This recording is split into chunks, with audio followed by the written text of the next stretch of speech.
خواتین حضرات، پروگرام میں ایک بار پھر خوش آمدید. ہم گفتگو کر رہے ہیں خالد ظہیر صاحب سے مغفرت کے قانون کے بارے میں. یہ جو مغفرت کا قانون ہے، اس کی روح سے جو چھوٹے گناہ ہیں جن کو گناہ صغیرہ کہتے ہیں، اور کچھ بڑے گناہ ہیں جو گناہ کبیرہ کہلاتے ہیں اور جن کو ہم کبائر بھی کہتے ہیں، یہ جو کبائر ہوتے ہیں ان میں یہ بھی شامل ہے کہ آپ ماں باپ کی حکم عدولی کریں، نافرمانی کریں، ان کا دل دکھائیں، اور اسی طرح سے حرام کھائیں، یا اس طرح سے ہم اور قتل کر دیں، زنا کا جرم ادا شرک کریں.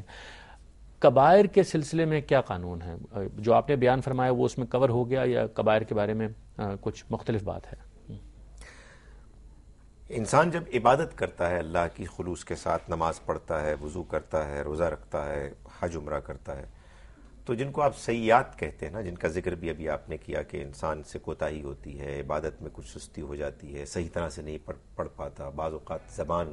ایسے الفاظ بک دیتی ہے کہ جو اس کو نہیں بولنے چاہیے،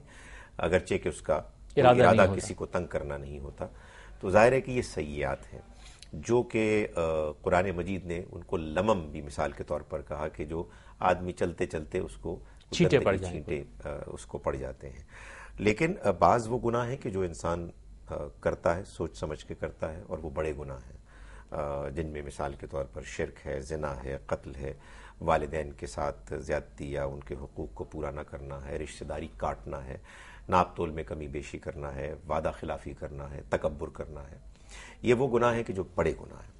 ان گناہوں سے اگر انسان توبہ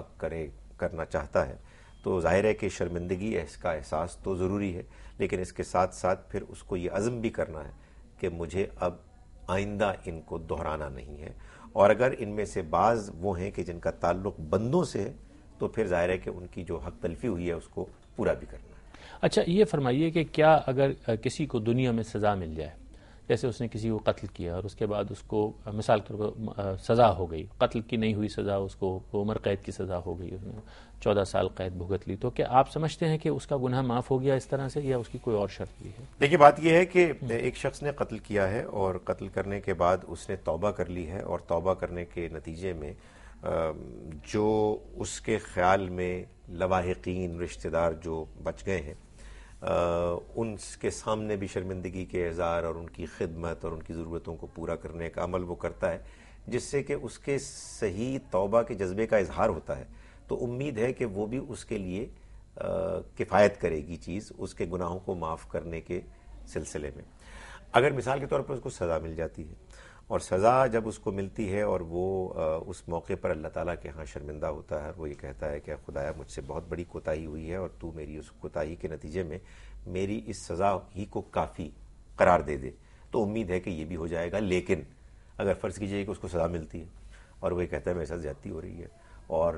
میں نے ایسی کون سی غلط بات کی تھی، تو پھر وہ سزا اس کے لیے اس کے گناہ کے دھلنے کا باعث نہیں بنے گی. اچھا، یہ فرمائیے کہ سورہ نساء میں آتا ہے کہ شرک کو خدا معاف نہیں کرے گا، ہر دوسرے گناہ کو خدا معاف کر سکتا ہے، جبکہ بہت ساری روایات میں، اور ان روایات میں جو رمضان کے حوالے سے ہیں کہ جس نے ایمان و احتساب کے ساتھ روزے رکھے اس کے اگلے پچھلے سب گناہ معاف ہو جائیں گے. تو یہ دو مختلف باتیں نہیں لگتی؟ دیکھیے، شرک کے بارے میں یہاں تو ایک بات کی گئی ہے، لیکن سورہ فرقان کے آخر میں اللہ تعالیٰ نے جہاں 3 سب سے بڑے گناہوں کا ذکر کیا، ان میں سب سے پہلے شرک کا ذکر کیا، اور اس کے بعد اس کو واضح کیا کہ الا من تاب و آمن و عمل عملا صالحا، سوائے ان کے کہ جنہوں نے توبہ کی اور ایمان لائے اور نیک اعمال کیے. تو معلوم یہ ہوا کہ سورہ نساء میں جو بات بیان کی گئی ہے وہ توبہ نہ کرنے کی صورت میں کی گئی ہے. یعنی اگر شرک کرنے کے بعد بھی انسان توبہ کر لیتا ہے اور اپنے ماضی کے رویے پر اللہ تعالیٰ کے سامنے نادم ہو کر اس کا اظہار کرتا ہے،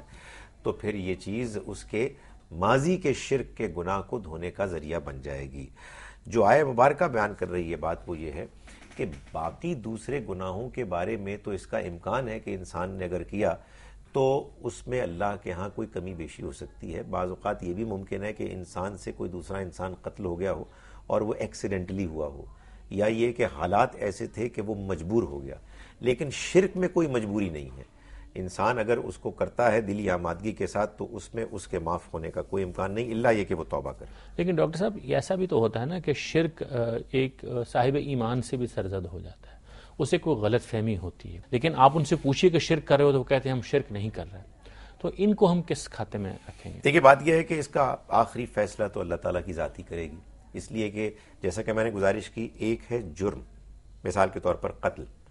تو قتل خدا تعالیٰ کے ہاں ایک ناقابل معافی جرم ہے، لیکن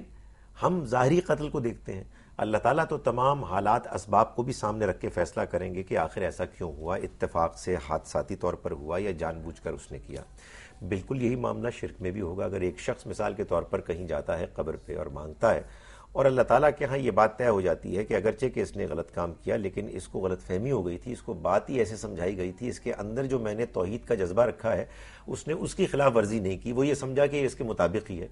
تو اللہ جانتا ہے، ہو سکتا ہے کہ وہ یہ فیصلہ کرے کہ اس کو واقعتاً الاؤنس ملنا چاہیے۔ تاہم ہمیں یہ جاننا چاہیے بحیثیت مسلمان کہ ہم کو یہ حکم ہے کہ شرک اتنا گھنونا جرم ہے کہ ہمیں اس کے قریب بھی نہیں جانا۔ ٹھیک، اچھا وہ سوال ہمارا بیچ میں رہ گیا جس میں آپ یہ فرمانے والے تھے کہ جو حدیث میں الفاظ آتے ہیں ایمانا و احتساباً والی بات، اور قرآن رمضان کے لیے رعایت سے کہ وہ سب معاف ہو جائیں گے۔ جی، اس کا مطلب تو یہ ہے، اور بہت خوبصورت حدیث ہے، میں سمجھتا ہوں کہ رمضان کے حوالے سے اس پر بہت غور کرنا چاہیے کہ انسان اگر ایمان روزے کی حالت میں اور اللہ کی عبادت کی کیفیت میں اپنے ایمان کو تازہ کرتا ہے اور احتساب کرتا ہے اپنے ماضی کے تمام رویوں پر، بالخصوص پچھلے ایک سال کے رویے پر کہ جو پچھلے رمضان اور اس رمضان کے درمیان میں اس نے کیا، اور اس پر پھر توبہ کرتا ہے، اور ظاہر ہے کہ یہی چیز ہے کہ جو انسان کا ایمان بنتی ہے، ایمان کا ذریعہ بنتی ہے، یعنی ایمان کی تازگی اور ایمان دوبارہ ایک مرتبہ پھر اپنی صحیح شکل میں آتا ہے، تو یہ بھی در حقیقت توبہ اور استغفار کی ایک شکل ہے۔ یعنی وہ ہو گئی اسی وقت جب اس کو پوری شرائط حاصل کر لے گا توبہ کی، یقیناً یہ لازماً اس میں مضمر سمجھا جائے گا، اور یہ اس بات کے خلاف نہیں ہے جو قرآن مجید میں بیان ہو نہیں سکتا نا کہ ایک آدمی نے قتل کیا پچھلے سال اور اللہ کے حضور میں کھڑا ہوا، تہجد کی نماز بہت اچھی پڑھ رہا ہے، لیکن اس کو اس کا احساس بھی نہیں ہوا کہ میں نے جو غلط کام کیا اس پہ مجھے معافی مانگنی ہے، تو وہ تو لازماً معافی مانگے گا، اس کے بغیر تو وہ عبادت مخلصانہ عبادت ہو نہیں سکتی۔ اچھا، اگر اس طرح روایات میں کوئی چیز آئے جو بظاہر قرآن کے خلاف لگے عام آدمی کو، تو اسے کیا کرنا چاہیے؟ کیونکہ یہ اکثر ہم دیکھتے ہیں کہ لوگ سمجھتے ہیں کہ یہ روایات میں یہ بات بیان ہوئی ہے، قرآن مجید یہ کہہ رہا ہے۔ اس کو اس بات کو اچھی طرح سے سمجھ لینا چاہیے کہ جس کو آپ روایت کہتے ہیں وہ در حقیقت ایک کلیم دعویٰ ہے کہ نبی صلی اللہ علیہ وسلم نے ایسا فرمایا اور یہ کسی ایک شخص نے کیا۔ اللہ کے پیغمبر صلی اللہ علیہ وسلم کے ساتھ تعلق کا یہ تقاضا ہے کہ ہم پوری دیانتداری سے اس بات کو انشور کریں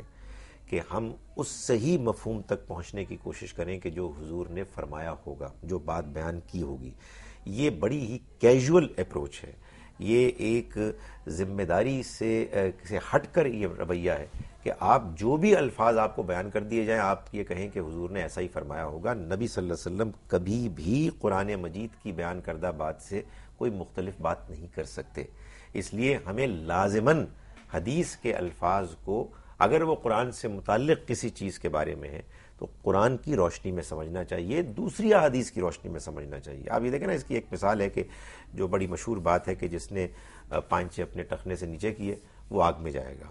اسی بخاری کے کتاب میں یہ بات بھی آتی ہے کہ جس نے پانچے ٹخنے سے نیچے تکبر کے ساتھ کیا وہ آگ میں جائے گا۔ اور ایک اور روایت آتی ہے کہ ابو بکر رضی اللہ عنہ نے فرمایا حضور سے کہ میرے تو پانچے اوپر ہوتے ہی نہیں ہیں، تو آپ نے فرمایا یہ بھی بخاری میں ہے کہ یہ تمہارے لیے ہے بھی نہیں۔ تو معلوم یہ ہوا کہ ایک روایت کو اگر الگ سے آپ لے لیں تو اس میں بڑی غلط فہمی پیدا ہونے کا امکان ہے، اس لیے کہ آپ کے پاس بات ہی حضور کی ادھوری پہنچی۔ اس لیے یہ بہت ضروری ہے بحیثیت ایک ذمہ دار مسلمان کے کہ جب کبھی بھی ہم روایات کو سنیں اور اس کو سمجھیں تو ہم پورا اطمینان کر لیں کہ پوری بات اصل میں کیا تھی۔ اچھا، اس پہلو سے اگر دیکھا جائے تو ظاہر ہے کہ یہ ایک علمی انداز ہے چیزوں کو سمجھنے کا، تو قرآن مجید میں وہ جو احکام بیان ہوتے ہیں تو یہ طے کرنا وہاں پر بھی ضروری ہوگا کہ یہ بات کس سے کہی گئی ہے، کیوں کہی گئی ہے، اس کا اطلاق کہاں تک ہوتا ہے، یہ وہاں پر بھی اسی طرح ویلڈ ہوگا۔ بات ہے، دیکھیے بات یہ ہے کہ آپ مثال کے طور پر دیکھتے ہیں قرآن مجید میں اللہ تعالیٰ ہم کو یہ بتاتے ہیں کہ جس نے کسی مومن کو قتل کیا تو اس کی سزا جہنم ہے، اس میں ہمیشہ رہے گا۔ قرآن نے یہ بات بھی بیان کی کہ ایک شخص کے قتل کرنا اتنا بڑا جرم ہے کہ گویا کہ اس نے پوری انسانیت کو قتل کر دیا۔ اور ایک دوسری جگہ ہم یہ دیکھتے ہیں کہ تم ان مشرکوں کو پکڑو اور ان کو قتل کرو جہاں کہیں بھی پاؤ، تو آدمی سوچے گا تو صحیح کہ اے خدایا یہ بات وہاں کچھ اور ہے یہاں کچھ اور ہے، تو اصل معاملہ کیا ہے؟ ہر حال میں غور کرنا ہے. قرآن کی آیات پر بھی یہ معاملہ ہے کہ مواقع پر غور کرنے میں بھی یہ معاملہ ہے کہ ہم کو یہ دیکھنا ہے کہ اس کی اصل حقیقت کیا ہے، سیاق و سباق کیا ہے، کیا حالات تھے کہ جن کے تحت یہ آیت نازل ہوئی ہے. اور احادیث کے معاملے میں تو اور بھی زیادہ انسان کو ذمہ داری کے ساتھ غور و فکر کرنا چاہیے. ٹھیک. خواتین و حضرات ہمارے ساتھ رہیے گا، ایک وقفے کے بعد حاضر ہوتے ہیں.